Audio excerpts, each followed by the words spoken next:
smack that smiles back.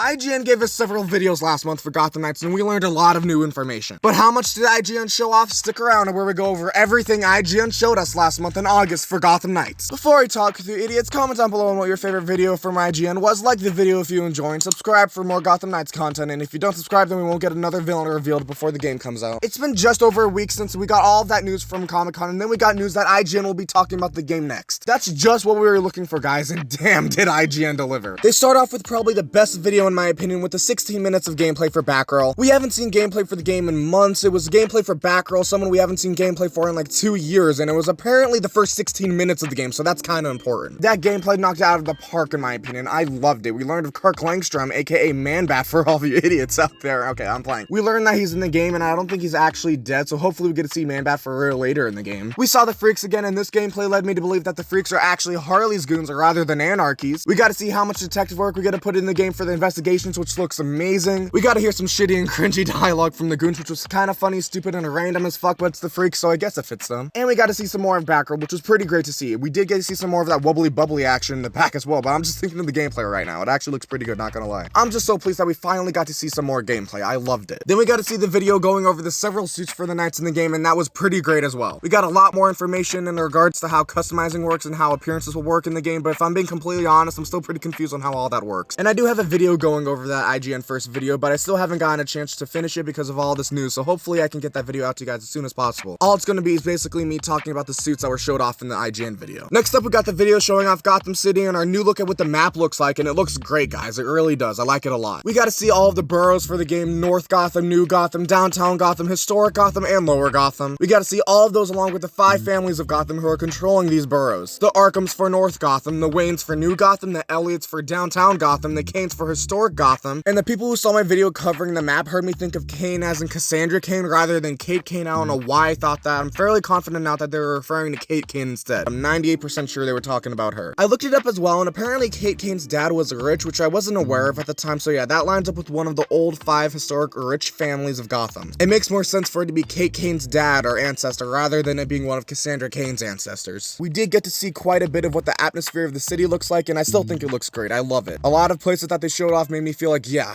oh yeah, this is definitely Gotham City. Next, we got to see gameplay for Red Hood with his 2 various builds for the game. One of the builds was utilizing the marksman skill tree for him, and then we saw gameplay for the other build that was utilizing the brawler skill tree. Honestly, this video didn't reveal much. Gameplay was pretty good, I guess. It was cool to see the different builds for Red Hood and how they work in the game, but this video didn't do much for me, but yeah, I'm still pretty glad we got it. And then we get the video showing off the skill trees for the game. Fucking finally! We've been wanting to see the skill trees for the game for such a long time now, and we finally got to see what they look like. This video does go kind of deep into how the skill tree system works for the game, and if I'm being completely honest, I'd rather not go through it all again, but this video in the top right corner shows you guys a video where I easily broke down everything that was explained about the skill trees. So if you are interested and curious on how the skill trees work for the game, you can go click on my video where I explain it. Just a reminder, if you're liking this video so far, make sure to hit that like button and subscribe for more Gotham Knights content. One of the last things we got for Gotham Knights was the Harley Quinn boss fight with Nightwing, and from what I've heard from the community, a lot of people actually enjoyed the boss fight video that we saw. I'm glad that so many people actually ended up liking it. It makes me happy to hear that. Me, on the other hand, it's been like a week since we have seen the video, and the more I think about the boss fight and the more I watch it, the more I like the boss fight. I wasn't too big of a fan of watching the boss fight unfold for mainly 2 reasons. One, I'm not too big of a fan of any boss fight having henchmen be a part of it. I prefer a normal, simple, but still challenging 1v1 with the boss we are trying to fight. There are some rare exceptions I have for some boss fights having minions in them. Clayface from Arkham City is probably the best example I have. It also does make sense for Harley to fight alongside her henchmen in the middle of a fight. That's just her character, and I understand that. It makes sense, I guess, and I can't get too upset by that, but I would still prefer that the entire boss fight for any boss I encounter be a normal, simple, but still challenging 1v1. And 2, this is just a nitpick, but it's still my opinion. The UI screen for the boss fight, it's pretty meh in my opinion. I don't really know what to change for the UI screen and make it better, but that's not my responsibility. But some games that I have played that have a UI screen for boss fights that I like are Arkham City, Arkham Origins, God of War, the Soulsborne games, and even the Avengers game has a pretty simple and neat UI screen for their boss fights. The UI screen does look pretty lazy for this game, and it's not my favorite, but if I'm being honest, I kind of do like the UI screen for boss fights better in Avengers than I do for Gotham Knights. I know, fucking cancel me already, my god. I'm actually still not sure about that though. I'll have to think about that some more and which UI screen I like better. This is the same UI screen that we saw back in 2020 with the Mr. Freeze boss fight, and I didn't like it too much, and I was hoping they would change it after 2 years, but they didn't. It looks like they kept it. I don't know, man. Like I said, it's just a nitpick. I'll probably get over the UI screen later on, or I might even like it. Who knows? The best thing I saw from the boss fight was probably just the cutscenes. The cutscenes were pretty interesting to watch. Harley's outfit? It's different and it's new. I respect it. I'm just not too big of a fan of the upside down heart. Like I said, I'll probably get used to this too in the future. And the gameplay looks pretty good, I guess. It's been a week since this came out, and I gave my rating for the fight like a 6 out of 10, maybe a 6.5 out of 10. But I feel like I'm getting more used to it, and I kind of feel like it's almost at that 7 out of 10 range for me, which is good. So we'll just have to wait and see if I like it more as time goes on. And then we got the preview video yesterday from IGN. You see, I would have made a video about this yesterday, but one, I woke up 2 hours after it came out because I didn't know it was coming out since there wasn't a 24-hour countdown for it like all the other videos there were. So I told myself on August 30th, oh, looks like we're not getting a video tomorrow. Oh well. 2, I started working on this video yesterday on August 31st, so I didn't have time to talk about this IGN preview yesterday. I'm not even sure on what they really said for that video. I've only watched it once, and I've heard some pretty interesting things, actually. Oh, no way, we get to see some more of the Belfry and hear some more about the endgame shit and some more things. I'll be able to talk about it in my next live stream. When is my next live stream? I have no idea. But I will say that the thumbnail for the IGN video is fucking beautiful, and I want that thumbnail for myself. But every time I see that image online, it just shows the word first on it, and I don't want that. Fuck that, man. I'm trying to make this shit my computer background. So yeah, I can talk about the preview video some more in my next live stream. They showed off and said some pretty interesting stuff. So I'd like to talk about it some more later on. If I had to rank these IGN First videos on which one I enjoyed the most, last place would be the Red Hood gameplay with the builds. Next would be the Harley Quinn boss fight. Then it would be the skill tree video. Then it would be the video showing off Gotham City and the map. Then the video showing off the suits. And then the video showing off the 16 minutes of gameplay. But if we're counting other videos that we got, which include the Red Hood trailer and the Villains trailer, then the Red Hood trailer would be somewhere in the middle, and the Villains trailer would absolutely be first. Good fucking god. I love that trailer so fucking much. Probably the best trailer we've ever had for the game. The best thing about it was confirming Clayface being in the game, and oh my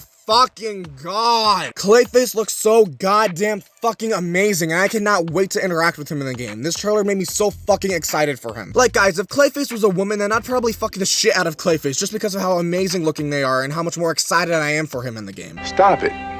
Get some help. Oh my god, guys, I cannot wait for him. I can't wait. And I just wanted to spread the word out there to where I thank IGN for all these videos covering the game. I'm pretty sure that WB Games allowed IGN to make videos for the game all month long. I'm not sure how the process works and who I should thank and all that. But let's not overcomplicate things, guys. IGN, thank you guys so much for all of these videos. It was amazing, and you just made me even more excited for the game. Thank you, guys. Comment down below what your favorite IGN First video was for Gotham Knights. Like the video if you enjoyed, and subscribe for more Gotham Knights content. See you next time, you beautiful bitches.